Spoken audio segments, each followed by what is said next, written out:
চাকা। আমরা কিন্তু রাস্তায় চলাচল করার সময় যে কোনো মতো আমাদের চাকা পাংচার হইতে পারে, চাকা ফুটে যেতে পারে নাকি?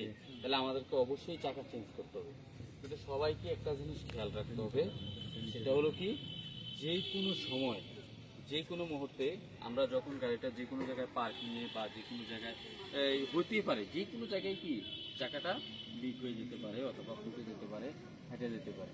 হ্যাঁ, কিন্তু চাকা ফুটে যাওয়া, ফাইটে যাওয়া এগুলোর উপর কারোর কোনো হাত নাই, আছে? কারোর কোনো হাত নাই।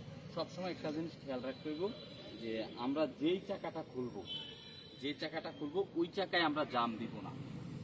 ওই চাকায় কি আমরা জামটা দিব না, অন্য চাকায় আমরা জাম দিব। জাম দেওয়ার একটা কারণ আছে, সেটা হলো যেমন সামথিং উঁচু নিচু আছে, হয়তো আমি বুঝতে পারিনি, আমি কোনো কারণে জাম দেয়নি, হ্যান্ড ব্রেক দিছি, পার্কিং দিছি, লাভ হবে না।